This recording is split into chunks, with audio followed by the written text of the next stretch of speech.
Hello, j'espère que vous allez bien. Bienvenue dans cette nouvelle vidéo, la première vidéo de 2024. Trop bien. Bonne année à tous. J'espère que vous allez passer une merveilleuse année 2024. Je vous souhaite vraiment le maximum de succès et de bonheur dans votre vie professionnelle et le maximum de douceur et de santé aussi dans votre vie personnelle. Voilà, ce sont un petit peu ce que j'ai envie de souhaiter cette année. Pour cette première vidéo, j'avais envie de faire quelque chose que j'étais en train de faire un petit peu dans mon coin toute seule à la base, je vous avoue. Tous les ans, je fais un bilan de mes meilleurs contenus sur les réseaux sociaux. C'est-à-dire que je liste les contenus qui ont le mieux fonctionné pour moi sur LinkedIn, sur Instagram et sur YouTube. C'est un moment hyper important pour moi de faire ce point-là parce que je le fais pas vraiment au cours de l'année, je vais pas vous mentir, je suis à fond dans la création de contenu. Je regarde évidemment ce qui fonctionne pas, mais vraiment c'est hyper important pour moi de faire un vrai point une fois par an sur les meilleurs contenus de l'année. Qu'est-ce qui a vraiment fonctionné sur chacun des réseaux sociaux? Et vous allez voir d'ailleurs, c'est assez drôle, mais les meilleurs contenus qui ont fonctionné par exemple sur LinkedIn ne sont pas les mêmes que sur Instagram ni que sur YouTube. Donc c'est hyper intéressant un petit peu de voir ce qui fonctionne le mieux en fonction du réseau social. Et ce que je fais surtout, et c'est là où c'est vraiment pertinent, c'est que j'analyse la publication et j'essaie de décrypter pourquoi elle a si bien fonctionné. Je pense que vous comprenez le but du jeu. L'objectif ici, c'est vraiment d'essayer de reprendre ce qui a fonctionné, de surfer vraiment sur les points forts de nos contenus pour justement faire de nouveaux contenus qui vont cartonner. Donc avant de démarrer, sachez que je fais cette vidéo vraiment pour vous motiver à faire vous-même ce bilan régulièrement, une fois par an, une fois tous les 6 mois, une fois par trimestre, bref, comme vous voulez. Vous pouvez même le faire une fois par mois si vous êtes community manager. Faites le bilan de vos meilleurs contenus, qu'est-ce qui a le mieux fonctionné. Tout d'abord, vous allez voir que vous allez avoir de bonnes surprises potentiellement. Souvent, on a l'impression que tel post a super bien marché, que c'est vraiment le numéro 1 de l'année, et en fait pas du tout. Il y a un autre post qui a cartonné beaucoup plus et on s'y attendait pas du tout. C'est hyper intéressant pour savoir quoi publier cette année et notamment rebondir sur les succès. Et puis aussi pour réaliser un petit peu le chemin parcouru parce que souvent on ne réalise pas vraiment tout ce qu'on parcourt et tous les succès qu'on a notamment sur les réseaux sociaux. Donc n'hésitez pas à repérer les 3 meilleurs contenus que vous avez fait par réseau social et analysez-les comme je vais vous le faire maintenant. Ce qu'il faut prendre en compte pour déterminer le succès d'une publication, c'est le nombre de j'aime, le nombre de commentaires et le nombre d'impressions. Le nombre d'impressions, c'est le nombre de fois que votre publication apparaît sur un fil d'actualité. En bref, c'est un petit peu le nombre de vues finalement. Mais il faut faire attention un petit peu avec ces chiffres-là parce que parfois l'algorithme entre en jeu et change. Je vous donne un exemple très concret, mais sur LinkedIn, le nombre d'impressions a vraiment chuté entre janvier 2023 et décembre 2023. Tout poste confondu, vraiment tout le monde est concerné. Donc il faut aussi prendre en compte ce changement d'algorithme et justement faire le bilan va vous permettre de voir que potentiellement il peut avoir des chiffres qui ont vraiment évolué d'une manière un petit peu anormale et dans certains cas c'est à cause clairement de l'algorithme. Mais d'une manière générale, pour déterminer les 3 meilleurs posts par réseau social, je me suis appuyée sur le nombre d'impressions, le nombre de j'aime et le nombre de commentaires. Donc voilà, c'est parti, je vous partage tout ça. Voici les 3 meilleures publications qui ont fonctionné pour moi par réseau social et surtout mon décryptage et mon analyse. C'est parti.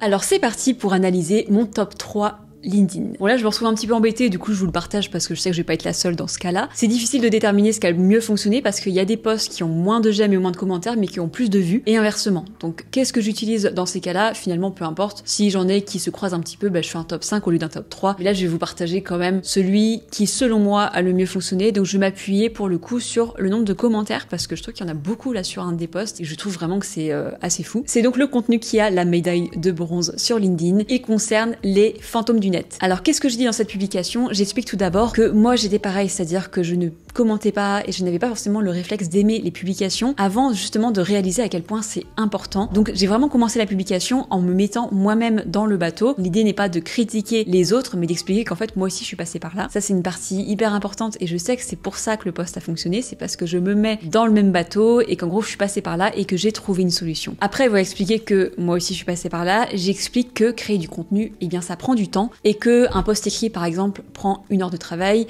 un carrousel sur LinkedIn 3 heures, une vidéo YouTube facilement 8 heures et qu'en plus les algorithmes entrent en jeu, c'est-à-dire qu'ils poussent seulement les posts qui ont le maximum de réactions, c'est-à-dire de commentaires et de mentions j'aime. Je termine le post en lançant justement le challenge à mes abonnés et en leur disant n'hésitez pas à aimer et à commenter les posts qui vous intéressent et que si par exemple on envoyait tous un commentaire positif par jour, on enverrait au final une vague de bienveillance sur le web et vu les temps qui courent, franchement ça ferait du bien. Ce post a fait plus de 82 000 vues, il y a eu 1300 j'aime et plus de 500 commentaires, ce qui est vraiment chouette pour LinkedIn. C'est vraiment une bonne surprise et je vous cache pas que je m'étais pas forcément rendu compte que ce post avait cartonné à ce point-là. Selon moi, pourquoi il a fonctionné? Déjà, la première phrase de mon post est hyper importante et elle est accrocheuse. Quand je commence mon post en disant on devrait tous arrêter de, ça accroche l'œil et ça donne envie de lire la suite. Le terme aussi fantôme du net attire le regard parce que c'est une expression assez originale qu'on voit pas forcément ailleurs. Donc des internautes vont simplement avoir envie de lire la suite pour essayer de comprendre ce que ça veut dire justement le terme fantôme du net. Et là, l'erreur à éviter et que je n'ai pas fait, et c'est d'ailleurs pour ça que ça a fonctionné, c'est de mettre un retour à la ligne. Je vous explique. En fait, si j'avais juste dit on devrait arrêter d'être des fantômes du net et que j'avais mis des retours à la ligne et que les internautes pour voir la suite avaient été obligés de cliquer sur voir plus, ils auraient pas cliqué sur voir plus parce que juste on devrait arrêter d'être des fantômes du net, c'est pas hyper parlant. Donc c'est hyper important et je pense que c'est pour ça que mon post a fonctionné dès la deuxième phrase, expliquer très clairement le contenu de la publication et la raison d'être de la publication. Du coup, dès la deuxième phrase, qui est vraiment affichée sur le téléphone, sur l'ordinateur, sans qu'on ait besoin de cliquer sur voir plus, j'ai dit on devrait arrêter d'être des fantômes du net, à ne jamais commenter, à ne jamais aimer et à ne jamais partager. Et ça, c'est hyper important. En gros, dès la deuxième phrase, j'explique le sujet global, sinon personne n'aurait cliqué sur voir plus. Gardez vraiment cette astuce hyper importante. La première phrase de la publication est hyper importante. Il faut absolument que la deuxième ligne explique très clairement le sujet du post. N'essayez pas de faire du suspense, parce que les gens, ils ont pas le temps pour ça. Ils arrivent sur LinkedIn, ils lisent très très vite. Donc dès les deux premières phrases, ça doit être accrocheur et surtout, ça doit être très clair. Donc clairement, les deux premières lignes ont fait que ce post a bien fonctionné, je le sais et je connais par cœur LinkedIn, donc je sais que c'est pour ça que ça fonctionne. Je pense aussi que la photo attire le regard, tout simplement parce qu'il y a un paysage derrière. C'est une photo professionnelle puisqu'on me voit travailler, mais il y a un lac et des montagnes. C'est la vue de mon appartement et je sais que ça attire aussi beaucoup l'œil sur LinkedIn, notamment des beaux paysages, quelque chose en fait de tout simplement positif, mais toujours professionnel puisque je travaille. Et on va pas se mentir non plus, la raison d'être de ce succès, c'est aussi le sujet qui est très large. En fait, tout le monde peut se sentir concerné par ce truc de ne jamais commenter, ne jamais aimer. C'est un sujet vraiment grand public et je m'amuse toujours à faire ça sur LinkedIn, à faire un sujet grand public par semaine et le deuxième sujet que je traite dans la semaine, c'est un sujet beaucoup plus de niche pour convertir. Et j'ai remarqué que vraiment c'est une astuce qui fonctionne très bien, c'est une stratégie gagnante, notamment en faisant du contenu grand public une fois par semaine pour toucher vraiment le plus grand nombre de personnes, mais tout en restant toujours en lien avec mon activité et mon métier. Toujours en restant très pro parce qu'on est sur LinkedIn. Et enfin, pour terminer sur cette publication, je pense que ce qui a fait que ça a bien fonctionné aussi, c'est que je donne des vrais conseils pratiques. Alors ça, sur LinkedIn, les internautes attendent vraiment de vrais conseils très concrets. Il y a tellement de contenu, il y a des contenus aussi un petit peu bateaux, on va pas se mentir, où finalement on n'apprend pas grand chose à la fin. Essayez de vous démarquer en partageant des vrais conseils, ça fait une vraie différence. Là, je donne des vrais conseils très pratiques en lançant un challenge, c'est-à-dire prendre 30 secondes tout simplement pour commenter et aimer les publications. C'est très concret et ça plaît beaucoup. Et enfin, pour terminer, c'est vrai que le fait de partager son expérience personnelle en disant j'étais comme ça moi aussi avant et en expliquant comment j'ai changé, en partageant notamment ma technique pour tous, ça aussi ça fonctionne très bien, c'est tout simplement une technique de storytelling. Je raconte mon histoire pour partager des conseils concrets. Voilà pour cette publication, voilà selon moi pourquoi elle a fonctionné. On continue sur le podium, la médaille d'argent revient à une publication où j'explique que je pars vivre en Suisse. Et oui, je m'attendais à que ce post cartonne, je vous cache pas. C'est pour ça que je l'ai vraiment travaillé sérieusement. J'ai travaillé la veille pour le lendemain, je me rappelle bien. Comme ça, j'étais vraiment bien dans le mood puisque je venais juste d'arriver en Suisse. J'étais même pas encore arrivée dans mon appartement. Et j'ai pris du temps à l'écrire parce que je savais que ça allait être un post très important pour mon année et qu'il allait faire potentiellement le buzz. Je vous partage donc les résultats de ce post. J'ai fait près de 374 000 vues, c'est fou, avec 3300 mentions j'aime et 850 commentaires. C'est énorme. Je suis trop contente de ces résultats. Alors là, pour le coup, je pense que le succès de ce post est assez simple et en même temps, vous allez voir que j'ai bien travaillé pour que ça cartonne. De 1, le sujet. Clairement, je vais pas vous mentir, c'est un sujet hyper important. Déjà, il y a cet effet de surprise parce que j'ai gardé ce sujet-là secret pendant presque un an et demi. J'ai rien dit sur les réseaux sociaux, j'ai juste dit que je travaillais sur un projet très important pour moi. Donc déjà, il y a l'effet de surprise. Personne s'attendait à que je parte vivre en Suisse. Et forcément, quand on est surpris, on a envie de commenter. C'est ce qui fait justement qu'il y a autant de commentaires, je pense. Mais aussi, clairement, c'est un sujet qui fait débat. Une personne qui quitte la France pour partir vivre ailleurs et notamment en Suisse, je savais que c'était un sujet qui allait faire débat dans les commentaires. Alors, les sujets qui font débat, en général, je les évite sur LinkedIn, même si je sais que c'est une recette gagnante. Souvent, les posts qui cartonnent le plus sur LinkedIn, ce sont des sujets qui font débat. clairement. Et il y en a d'ailleurs qui abusent un petit peu de ça, ils n'hésitent pas à créer des gros débats sur leur publication. L'idée c'est d'avoir des gros débats et des grosses discussions en commentaire, quitte à transmettre une mauvaise image d'eux, ils s'en fichent. Moi je fais très attention à ça, j'essaie vraiment de pas faire le buzz à tout prix, donc de pas créer le débat à tout prix pour rien. Mais là je savais que ça allait créer un petit peu le débat et pour le coup j'en ai joué un petit peu avec une phrase d'accroche, une première phrase très impactante. Et comme c'était une annonce très importante, j'ai fait une phrase très courte en utilisant notamment le je. Quand c'est personnel comme ça et qu'on parle à la première personne, ça fonctionne beaucoup mieux. Et surtout, j'ai dit en quelques mots l'annonce, le sujet de ma publication. Je pars vivre en Suisse. J'aurais pu écrire une phrase beaucoup plus longue, mais je voulais vraiment que les gens puissent lire l'information en 2 secondes pour que ça capte l'attention. Et pour faire en sorte que les internautes cliquent sur le voir plus, j'ai écrit entre parenthèses en dessous définitivement. Je pars vivre en Suisse. Définitivement. Ça, c'était vraiment aussi un moyen pour moi d'attirer le regard et de faire en sorte que les gens aient envie de cliquer sur Voir plus pour essayer de comprendre pourquoi je pars vivre en Suisse et pourquoi je pars définitivement notamment. L'une des raisons pour lesquelles aussi c'est un sujet qui a fonctionné, c'est que c'est un sujet personnel et très positif. C'est une grande nouvelle où les gens peuvent facilement dire en commentaire félicitations et ça, les internautes adorent sur LinkedIn. Ou si jamais il vous arrive quelque chose de positif professionnellement ou personnellement, mais dans ces cas-là, ça va jouer sur votre vie personnelle, n'hésitez pas à l'annoncer sur LinkedIn parce que les gens adorent les bonnes nouvelles, ils adorent les sujets positifs. C'est aussi un sujet très grand public, c'est ce qui a fait que ça fonctionne. Ne touche pas simplement ma cible, mais tout le monde peut réagir finalement à cette nouvelle qui est très large, qui est un sujet très large. Et enfin, je sais que la photo fait aussi son petit effet. Et d'ailleurs, pour la petite anecdote, j'ai pris un Uber que j'ai payé très cher aller-retour pour aller à un endroit très spécifique pour prendre cette photo-là. J'étais toute seule, je m'en rappelle. J'ai pris toute une après-midi pour faire cette seule photo. Ça paraît fou. On pourrait se dire, mais quelle perte de temps juste pour une photo. Mais non, j'ai fait très attention à la qualité de sa photo parce que je savais très bien que ça allait jouer énormément sur le succès de la publication. C'est pour vous montrer que derrière, il y a toujours un travail qui est fait qu'on ne voit pas forcément. On peut avoir l'impression que j'ai fait cette photo en arrivant en Suisse, tac, devant le lac comme ça. Mais non, j'ai vraiment pris toute une après-midi. J'ai payé très cher un taxi pour aller à cet endroit-là. Et j'ai fait cette photo-là toute seule d'ailleurs avec un trépied plusieurs fois. Et au final, j'ai fini avec juste en la prenant en mode selfie. Et j'ai dû faire à mon avis une 50aine de photos pour avoir au final une seule photo qui me convenait. Bref, il y a un gros boulot derrière parce que je savais très bien que la photo allait être très importante. Quand vous annoncez comme ça une grande nouvelle, il faut une belle photo de vous qui vous représente et si possible aussi qui représente vraiment parfaitement votre message. Ici, j'explique que je pars vivre en Suisse. Tout ce qu'on a envie de voir dans un post comme ça, c'est une belle photo de la Suisse avec un lac et des montagnes si possible. Donc voilà, je n'hésite pas et je joue le jeu à fond. Voilà pour ce post. Honnêtement, je vais pas vous mentir, je m'attendais à que ce post fonctionne parce qu'il y a eu l'effet de surprise, parce que c'était un sujet qui, je sais, allait faire débat, ça allait être un sujet grand public, donc je sentais que ça allait fonctionner. C'est pour ça que j'ai pris du temps à le travailler, mais je m'attendais pas que ça fasse autant de bruit et notamment en Suisse. Il y a des personnes qui m'ont vraiment connue dès mes premiers jours en Suisse grâce à cette publication. Je vous donne une anecdote, mais par exemple, j'ai été dans l'entreprise de mon assureur. Il y a des gens qui m'ont reconnue parce que justement, ils avaient vu cette publication. Il y a même un voisin qui a reconnu mon nom parce qu'il avait vu cette publication sur son fil d'actualité LinkedIn. Bref, c'est un petit peu fou. Ce post a eu des belles répercussions pour moi, justement pour mon arrivée ici en Suisse, pour rencontrer de nouvelles personnes, mais aussi pour me faire connaître professionnellement.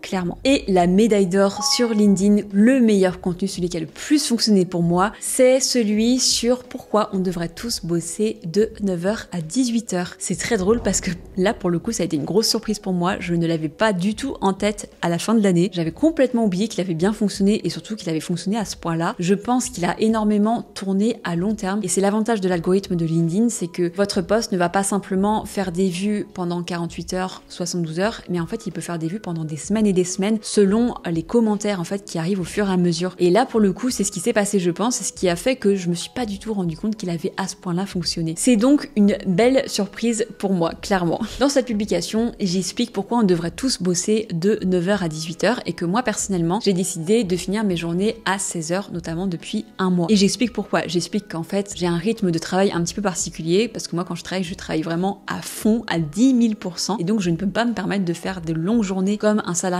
parfois peut le faire en faisant des pauses parce que justement je fais pas de pause et que je travaille comme une dingue à chaque fois, je ne m'éparpille pas etc. Et donc à force de me donner à 300% à chaque fois que je bosse, eh bien je finis par me griller en fait finalement, à bosser en tout cas de 9h à 18h par exemple. Donc j'essaie d'expliquer que en tant que freelance, j'essaie un petit peu de sortir de ce système là de 9h 18h et j'essaie de travailler tout simplement en fonction de mon rythme parce qu'on a tous des rythmes différents. Donc voilà le sujet de ma publication. Alors concrètement qu'est-ce que j'ai fait avec cette publication? J'ai fait 360 000 vues, c'est fou, 4400 réactions et 210 commentaires. Je pense que ce qui a fait que ça a fonctionné, c'est que c'est un sujet, encore une fois, grand public qui lance un débat. Donc là, on se rend compte que les 3 publications qui ont le mieux fonctionné pour moi sur LinkedIn, c'est vraiment des sujets plutôt grand public. Donc c'est le fameux sujet que je partage plutôt le mardi, alors que le jeudi, je partage un sujet de niche. Mais c'est normal, comme ça touche un plus grand nombre de personnes, forcément, je fais plus de vues. Par contre, c'est toujours en lien avec mon activité, c'est toujours professionnel. L'idée, c'est de pouvoir mettre en avant mon activité à un moment donné. Toujours. Donc pour moi, si ce post a bien fonctionné, c'est parce que, encore une fois, je lance un débat.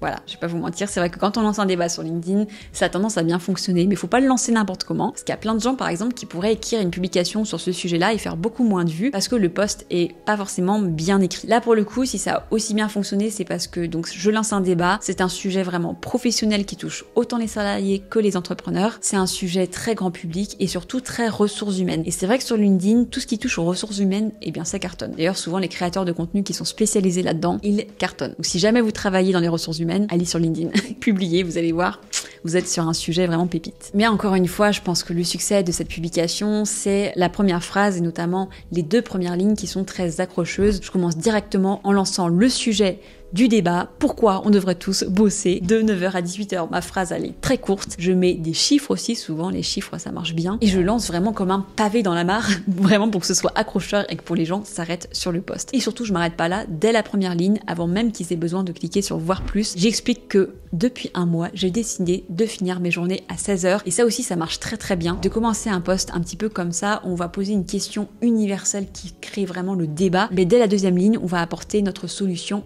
personnelle qui est souvent différente de la majorité des gens justement pour créer le débat. C'est ce que j'ai fait ici, je pense que c'est ce qui a fonctionné et c'est aussi une histoire personnelle dans ma publication. Je l'écris vraiment en mode storytelling, je raconte mon histoire, je raconte les difficultés que j'ai rencontrées et la solution que j'ai trouvée, qui est une solution très personnelle finalement et un petit peu à contre-courant de ce qu'on peut voir dans les entreprises en règle générale. Et c'est ce qui plaît aussi, je pense, c'est de proposer une solution différente. Donc le fait que je raconte une histoire, que la phrase d'accroche est encore une fois très bien travaillée et que surtout je touche à un sujet qui fait débat et qui résonne énormément sur LinkedIn puisque c'est un sujet très professionnel, c'est ce qui a fait, je pense, le succès de la publication. Et d'ailleurs, je vous ai pas dit, mais il y a eu près de 71 partages de ce post qui est assez énorme pour LinkedIn. Ça montre bien que ce sujet a beaucoup résonné chez beaucoup d'internautes au point où ils ont partagé ce post dans leur propre réseau. Voilà pour le top 3 de mes publications LinkedIn. C'est assez drôle au final, on se retrouve comme je vous le disais avec des contenus assez grand public qui créent débat, mais je fais toujours en sorte de faire le lien avec mon activité ou mon statut d'entrepreneur. Je reste toujours sur ma ligne éditoriale, c'est hyper important, sinon ça sert à rien en fait tout simplement. Je n'oublie pas pourquoi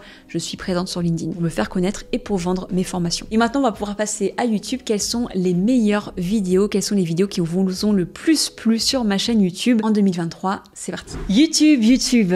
Alors 2023 pour moi ça a été une année hyper importante pour YouTube parce que j'ai relancé ma chaîne avec un rythme d'une vidéo par semaine au meilleur moment de l'année. Il y a eu des moments où j'ai pas trop publié, où j'ai publié un petit peu moins. Mais voilà, mon objectif c'est quand même de publier une fois par semaine. Alors, quelles sont les vidéos qui vous ont le plus plu? La médaille de bronze revient à la vidéo sur la puissance du personal branding. Là pour le coup pour moi ça a été une petite surprise parce que je m'attendais vraiment à ce que les contenus qui ont le plus fonctionné soient que des sujets grand public. Et là on se retrouve avec un sujet de niche. Donc c'est hyper intéressant pour le coup. Cette vidéo a fait 15 000 vues et selon moi si elle a autant fonctionné c'est parce que de 1 il y a peu de vidéos sur le sujet du personal branding, surtout sur des sujets un petit peu débutants comme celui-ci où en gros j'introduis le sujet et le but du jeu c'est d'aider vraiment des personnes qui ne connaissent pas du tout le terme personal branding à essayer de comprendre un petit peu le concept. Donc là pour le coup c'est un petit peu l'inverse de ce que je viens de dire pour LinkedIn. Si ça a fonctionné, c'est que justement c'est l'inverse d'un sujet grand public. C'est un sujet de niche, d'expertise. Il y a beaucoup de personnes sur YouTube qui pensent qu'il faudrait publier que des vidéos grand public pour attirer vraiment le maximum de personnes, mais une stratégie qui peut être hyper intéressante pour faire des vues sur ce réseau, c'est au contraire de viser un marché de niche et de traiter des sujets que peu de gens connaissent finalement. Pourquoi ça fonctionne? Tout simplement parce qu'il y a quand même pas mal de personnes qui tapent le terme personal branding sur Google ou sur YouTube, mais il y a peu de contenus qui apparaissent sur le sujet, notamment peu de vidéos. C'est pour ça que ça marche. On est sur un sujet de niche, mais il y a très peu de contenu dessus. Ce qui fait de cette vidéo une vidéo un petit peu référence sur le sujet. Mon objectif clairement, c'est que en tapant personal branding sur YouTube, on tombe facilement sur ma vidéo. Et surtout, je sais très bien que les internautes qui vont taper ce terme-là font partie de ma cible.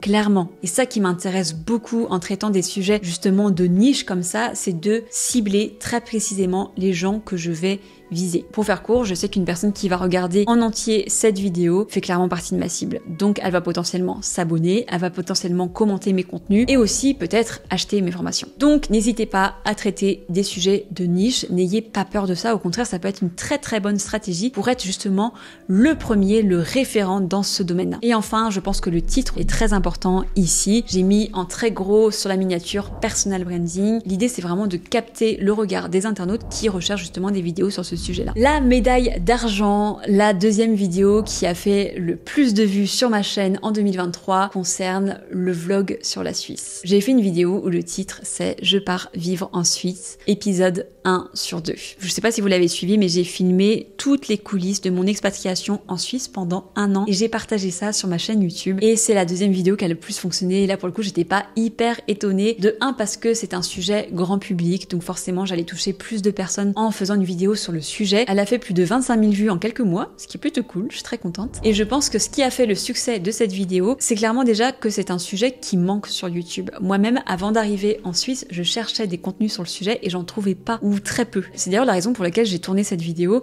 Souvent je fais ça, je fais des contenus que j'aurais aimé voir à une certaine période de ma vie, mais que je n'ai pas trouvé sur internet. Ça c'est une bonne stratégie. Donc clairement je sais que c'est ce qui a fonctionné pour cette vidéo-là, c'est que il y a très peu de vidéos sur la Suisse, sur l'expatriation en Suisse, il y a très peu de témoignages sur YouTube, donc je savais très bien que j'allais pouvoir faire des vues assez facilement sur ce sujet-là. Et clairement aussi, on va pas se mentir, c'est un sujet qui attire le regard, qui plaît à beaucoup de monde, peu importe si la personne est intéressée par l'expatriation en Suisse ou pas. Il y a beaucoup de personnes qui vont regarder la vidéo juste par curiosité pour voir un petit peu les coulisses de cette expatriation parce que c'est un sujet qui intéresse d'une manière générale. Je sais aussi que c'est un sujet qui a très bien marché auprès de mes abonnés, donc de ma base vraiment d'abonnés qui sont curieux d'en savoir plus sur ma vie personnelle. Clairement, on est tous pareils, je le sais très bien. Même si je partage que des choses de ma vie professionnelle sur mes réseaux sociaux, je sais très bien que dès que je partage une toute petite chose de ma vie personnelle, les gens adorent, clairement.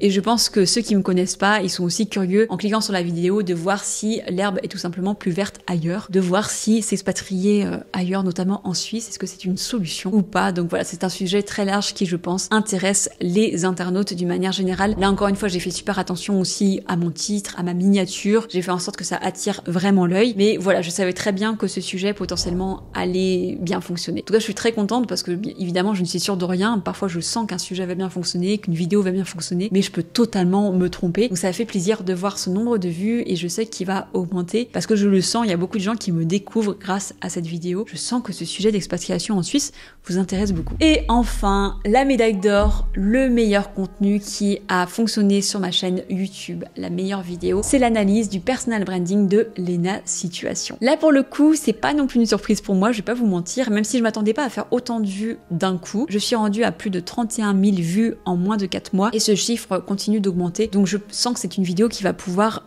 aller assez haut en termes de vues et ça c'est très chouette. Je ne suis pas hyper étonnée, pourquoi? Parce que le sujet tout simplement de la vidéo, à partir du moment où on parle de Lena Situation, je pense que forcément on fait des vues, entre guillemets, j'exagère un petit peu mais vous m'avez compris. Cette fille a un tel aura, c'est une influenceuse qui cartonne notamment sur YouTube, donc clairement je sais très bien que ses abonnés peuvent être potentiellement intéressés par mon contenu à partir du moment où je vais parler d'elle. Donc je vais pas vous mentir, clairement la simple mention du nom de Lena Situation doit être, je pense, l'une des raisons pour laquelle la vidéo a à ce point-là fonctionné. Le titre a été très important pour moi. Si j'avais mis « J'analyse le personal branding de Lena Situation », je sais que j'aurais fait beaucoup moins de vues parce que le terme personal branding ne parle pas du tout à grand monde. Alors que là, j'ai mis Lena Situation, la recette incroyable de son succès. Je pense que le titre fait beaucoup parce que justement, on a envie d'en savoir plus et j'ai essayé de faire un titre très grand public justement. J'ai mis aussi en très gros le mot Lena Situation sur la miniature pour attirer l'œil encore une fois. Et petite anecdote aussi que j'avais envie de vous partager qui je pense est très importante dans cette histoire et dans ce succès, c'est que le jour où j'ai décidé de lancer ce décryptage de personal branding, parce que je m'amuse sur ma chaîne à analyser des personal branding d'influenceurs ou de personnes influents, d'une manière générale, ça peut être des célébrités aussi. La raison pour laquelle j'ai lancé ce concept, c'est parce que j'avais trop envie d'analyser le personal branding de Lena Situation. Vraiment, je suis cette influenceuse depuis très très longtemps, depuis des années, et j'avais déjà tout en tête. C'était vraiment un sujet qui me passionnait et j'ai vraiment lancé ce concept-là juste pour m'éclater en fait, me faire un petit kiff en analysant son personal branding et en vous partageant tout ça. Et je voulais vous partager vraiment cette anecdote parce que je pense que ça en dit beaucoup. À partir du moment où on s'éclate, où on adore le sujet, où le contenu sort d'une manière très naturelle et où vraiment on est passionné, forcément ça marche mieux que d'habitude.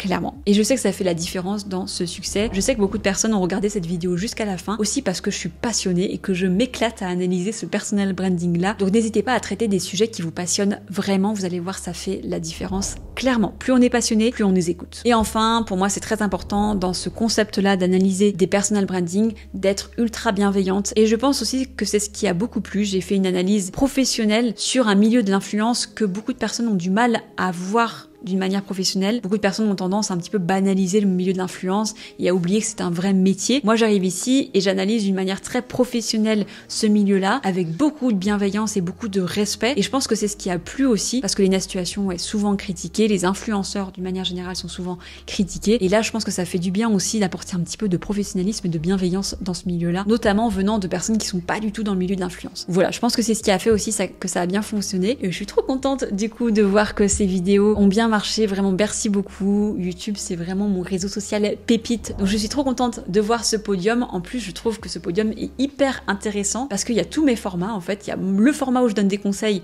avec la vidéo sur le personal branding, le format vlog où je prends ma caméra et je vous partage des coulisses avec notamment la vidéo où je vais expatrier en Suisse, et le format où j'analyse un personal branding.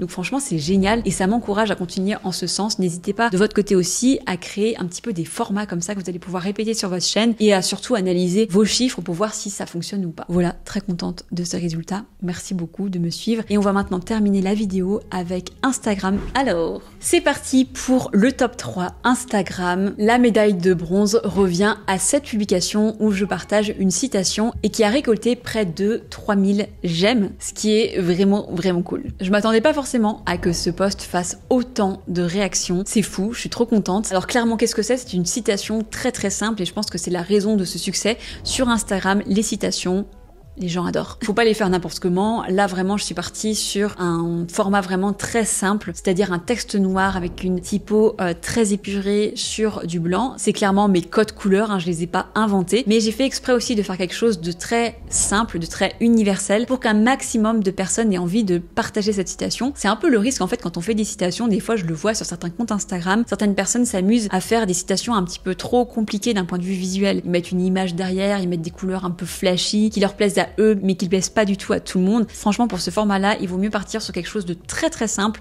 Le but du jeu, c'est qu'un maximum de personnes partagent cette citation. Donc, il faut vraiment partir sur quelque chose de visuellement très simple, très grand public. Ce qui a aussi fait que ça a fonctionné, je pense, c'est le sujet de la citation. C'est un sujet assez grand public. J'ai mis « Kindness is as important as knowledge ». J'ai toujours du mal à parler en anglais, je suis toujours timide devant la caméra. La gentillesse ou la bienveillance est aussi importante que la connaissance. C'est une citation que j'adore, que je trouve hyper importante pour moi. Et pourquoi je la partage sur mon compte Instagram? Parce que de 1, elle est professionnelle. On parle de connaissance, donc on peut vraiment l'appliquer dans notre vie professionnelle. Donc je reste vraiment dans ma ligne éditoriale très pro. Mais ça me permet aussi de partager mes valeurs. Et ça, c'est une partie très importante aussi de ma communication. J'attire des personnes qui me ressemblent et aussi qui ont envie de s'abonner à mon compte tout simplement parce que on a les mêmes valeurs, la même vision de la vie. Donc je partage du contenu professionnel pour toujours attirer des entrepreneurs ou des professionnels de la communication, bref, des personnes dans le milieu du business, mais je partage aussi vraiment mes valeurs pour qu'on soit cohérent en termes de manière de voir les choses tout simplement, et aussi tout simplement pour que ça matche entre nous. Donc clairement, le fait que le sujet soit un sujet grand public fait qu'à mon avis, ce post a très bien fonctionné. Mon but du jeu, c'est vraiment qu'un maximum de personnes puissent s'identifier dans la citation pour la partager dans leur propre réseau, notamment en story. Voilà. Vous savez tout. C'est aussi une citation que j'ai pas vue sur Instagram et ça pour moi c'est hyper important de le préciser. Il y a plein de gens qui partagent des citations sur ce réseau et souvent on partage un petit peu les mêmes citations un peu bateau qu'on voit partout. Faut faire attention à ne pas tomber dans ce gros cliché là de citations, de développement personnel que tout le monde partage et qu'on va répéter sur notre compte simplement pour faire des vues. N'hésitez pas au contraire à partager des citations qu'on ne voit pas partout. C'est ce qui vraiment peut faire que le post va bien fonctionner. J'ai oublié de préciser aussi que je partage pas simplement une citation en visuel, mais je partage aussi un texte dans la publication. Ça me permet d'aller vraiment plus loin et d'apporter plus de valeur. Et donc le texte notamment de cette publication était sur le sujet de déléguer et de notamment trouver des talents qui nous correspondent. Je vous partage le tout début du post, qu'il soit bienveillant, intelligent et humble, ce sont mes 3 critères quand je recrute un talent. Donc vous voyez que le sujet de la publication, de la bio est différent finalement du sujet de la citation. Enfin, il y a un lien évidemment parce que sinon je l'aurais pas écrit, mais ça permet vraiment d'apporter un autre sujet encore plus professionnel dans la description de de ce post. Donc voilà, j'explique en fait que j'ai refusé des talents, même s'ils étaient hyper compétents, parce qu'ils n'avaient pas forcément les mêmes valeurs que moi, ils n'avaient pas forcément la personnalité que j'attendais, et que je préfère privilégier des qualités humaines plutôt que des compétences. Évidemment, en trouvant quand même un juste milieu, hein. Forcément. L'idée, c'est de toujours donner des conseils en fait aux internautes, même s'ils arrivent ici sur une citation un peu grand public, s'ils lisent la bio, ils vont avoir des conseils très concrets pour bien recruter leurs futurs talents dans leurs équipes. Je rebondis, je surfe sur une tendance Instagram, ce thème de développement personnel, entrepreneuriat qui fonctionne très bien. Passons à la deuxième publication qui a le mieux fonctionné, la médaille d'argent revient à cette citation. Encore une fois, j'ai partagé la citation, si tu ne changes pas de direction, tu pourras bien aboutir là où tu te diriges. Là encore une fois, c'est une citation que je n'avais pas vue sur Instagram. Je l'ai lue en fait dans un livre que j'ai lu cette année, dans un roman tout simplement, et j'ai trouvé cette citation trop bien, donc du coup je l'ai partagée et je suis trop contente qu'elle parle à autant de monde parce que je la trouve très très puissante. Bon, clairement, si ça a fonctionné, encore une fois, c'est parce que c'est une citation avec un visuel très grand public, très universel. C'est un sujet très grand public aussi. Tout le monde peut s'identifier à cette phrase, qu'il soit entrepreneur ou non. Par contre, j'ai complètement oublié de vous donner les résultats de ce post. J'ai fait plus de 6400 j'aime sous cette publication. C'est fou, c'est énorme. Je suis trop contente. Franchement, je m'attendais pas à avoir autant de réactions sous une publication. C'est trop bien. J'ai pas compté le nombre de repartages qu'il y a eu, mais il y a eu énormément aussi de repartages en story, ce qui est vraiment trop bien. Donc merci à ceux qui ont réagi à ce post. Je vais pas épiloguer plus sur le sujet parce qu'il ressemble vraiment à la troisième publication, mais je suis très contente de voir que ce format vous plaît parce que moi j'adore les citations. Et pour cette publication, ce post qui a le mieux fonctionné pour moi sur Instagram, c'est une vidéo Reels pour changer. Ah, c'est cool. J'ai fait plus de 360 000 vues sur cette vidéo, c'est dingue, il y a eu plus de 3500 j'aime et plus de 100 commentaires, donc c'est vraiment trop bien, c'est mon meilleur succès sur Instagram, c'est énorme en fait, parce qu'il y a eu 360 000 vues et plus de 300 000 comptes visés en fait. Beaucoup de personnes ont pu découvrir mon compte notamment grâce à ce nouveau Reels, et je trouve ça fou. C'est vraiment la grosse puissance de ce format sur Instagram, les Reels, c'est énorme, parce que quand vous partagez en fait une vidéo comme ça, elle va être envoyée à un maximum de personnes qui ne vous connaissent pas, donc c'est hyper puissant pour faire connaître votre compte et pour partager un message à des gens qui ne vous connaissent pas du tout. Ça va vraiment au-delà de vos abonnés et c'est ce que j'adore avec ce format. Alors, pourquoi ce post a fonctionné mieux que les autres? Franchement, c'est très drôle parce que je pense que c'est le post le plus calculé de ma stratégie Instagram cette année, en tout cas de l'année 2023. Donc ça me fait très rire parce qu'au final, je me doutais bien que ça allait fonctionner. En fait, j'ai fait un petit test. Sur Instagram, je vais pas vous mentir, je partage des choses qui sont dans les tendances du moment, mais aussi beaucoup des choses qui me plaisent. J'essaie vraiment d'apporter beaucoup de valeur, des vidéos où je donne des conseils ultra concrets, où je parle face caméra. Moi, c'est hyper important de partager vraiment beaucoup de valeur dans mes posts. Mais là, j'avais envie de faire quelque chose d'un petit peu différent et de rebondir en fait sur une tendance Instagram que je voyais partout à ce moment-là, qui était de partager une vidéo très courte, qui durait 5 secondes je crois, et qui tourne en fait en boucle. Et le temps que les gens lisent tout ce qu'il y a sur l'image, en fait la vidéo, elle tourne en boucle et ça fait 1 vue, 2 vues, 3 vues, 4 vues. Et donc je me doutais bien que ce post allait faire du coup pas mal de vues. Après, bien sûr, il faut quand même bien le bosser. Il faut quand même qu'il corresponde bien aussi à la tendance, parce que là, pour le coup, c'était une tendance très spécifique. Le but du jeu, c'était de rebondir sur une musique qui était partagée en boucle sur Instagram, en expliquant notre âge et notamment ce qu'on a traversé ces dernières années de difficiles, mais pas forcément aussi les joies et les succès qu'on a eu, de faire une sorte de chronologie de notre vie. Et donc, j'ai simplement rebondi en restant très fidèle à cette tendance. Voilà, j'ai vraiment appliqué ce que je voyais partout, tout simplement. J'ai écrit cette vidéo en l'adaptant évidemment à mon parcours, en expliquant un petit peu ma vie. J'ai bien sûr choisi une image aussi qui attire l'œil, avec un lac, des montagnes, etc. Et clairement, je me doutais bien que potentiellement ça allait faire plus de vues que mes autres vidéos parce que c'était une vidéo très courte qui tournait en boucle. C'est un sujet aussi storytelling où je raconte mon histoire personnelle. J'ai ajouté aussi de l'émotionnel et ça marche énormément sur les réseaux sociaux, notamment sur Instagram. Les gens veulent ressentir des émotions en lisant nos publications. Il faut pas hésiter à ajouter toujours de l'émotion. J'ai fait vraiment en sorte, encore une fois, que les internautes puissent s'identifier à moi et à mes valeurs, et notamment à mon histoire. Ensuite, ce qui a bien marché aussi, je pense, c'est que c'est très facile et ludique à lire. Franchement, j'ai pris du temps à faire ce post pour justement faire en sorte que les phrases soient vraiment très courtes et très simples à lire. Bref, que ce soit très ludique. Quand les gens arrivent sur des Reels, ils vont très vite, ils scrollent comme ça à fond. Donc, il faut vraiment que ça attire l'œil. Et pour que ça attire l'œil, il faut vraiment parler très simplement pour que ce soit très rapide à lire. Le fait que j'ai partagé aussi plein de chiffres en début de phrase, ça les gens ils adorent. Donc j'ai mis à 23 ans tatata, à 25 ans tatata, à 26 ans tatata, à 27 ans tatata. Ça les gens ils adorent, c'est une construction de post qui fonctionne très bien, c'est très facile à lire, il y a des chiffres, c'est très concret.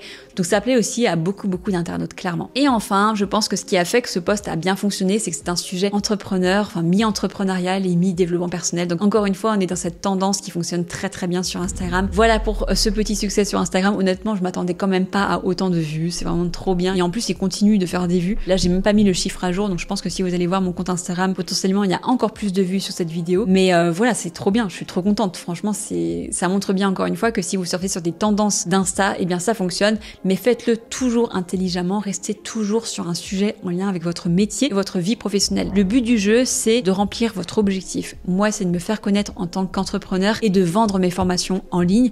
Donc ici, par exemple, dans cette vidéo-là, je parle de ça, je parle de mon métier en fait. Le but du jeu, c'est vraiment que les internautes soient au courant de ce que je fais. Voilà, même si je parle d'un sujet très grand public, etc., entrepreneurial, développement personnel, je fais toujours le lien avec mon métier. Voilà pour cette vidéo, j'espère qu'elle vous a plu. Franchement, c'est hyper important de faire le bilan de ces meilleurs contenus de l'année. Je pense que vous le comprenez maintenant. En faisant le bilan et en notamment faisant l'analyse de vos succès, vous allez pouvoir déterminer ce qui fonctionne sur votre compte et vous allez pouvoir surfer dessus pour l'année prochaine. Donc vraiment, faites-le. J'espère que ça va vous motiver à la fin de cette vidéo. Vraiment, foncez. Faites cette analyse de vos propres contenus. Concernant mon bilan, c'est assez intéressant parce que je remarque que sur chaque réseau, le sujet des succès est différent. Parce qu'il faut pas oublier que je partage les mêmes contenus sur LinkedIn et Instagram en les adaptant en fonction du réseau. Et pourtant, les posts qui ont le mieux fonctionné sur LinkedIn ne sont pas du tout les mêmes que sur Instagram. Donc ça, je trouve ça hyper intéressant. Ça montre bien que chaque réseau social a ses propres codes. Je remarque aussi que ce qui a le plus cartonné pour moi cette année, c'est des contenus quand même grand public, même si je fais toujours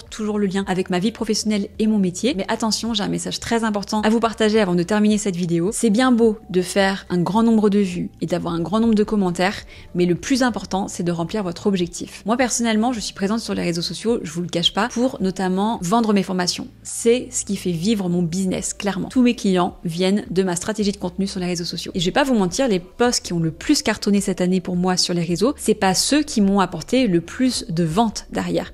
Pas forcément. C'est ceux qui m'ont apporté le plus d'abonnés, mais pas forcément le plus de ventes. Donc faut pas être obsédé par ce nombre de vues et nombre de commentaires, même si évidemment ça nous montre quand même comment faire du bruit et comment nous faire connaître auprès du plus grand nombre. Ce qui est important surtout, c'est de convertir derrière vos abonnés en clients si c'est l'un de vos objectifs. Pour moi, c'est vraiment une énorme stratégie gagnante d'alterner entre des sujets très grand public et des sujets de niche pour convertir mes abonnés les plus engagés en clients. Voilà, c'était le petit message de fin. Je voulais aussi vous partager que après avoir fait ce bilan, franchement, j'étais trop contente parce que je n'avais pas du tout conscience du chemin parcouru. J'ai atteint des résultats cette année qui sont vraiment super cool, je suis trop contente sur les réseaux sociaux et j'en avais pas du tout conscience. J'étais tellement à fond dans ma création de contenu que je ne me rendais pas compte du succès de certaines publications. Voilà pourquoi il est hyper important de faire le point régulièrement. N'hésitez pas à me dire en commentaire quel post a le plus fonctionné sur vos propres réseaux et si vous faites régulièrement ce bilan ou pas. J'espère que cette vidéo vous aura plu. L'idée c'est de vous partager mon bilan mais surtout d'analyser les posts pour vous donner encore plus de conseils pour réussir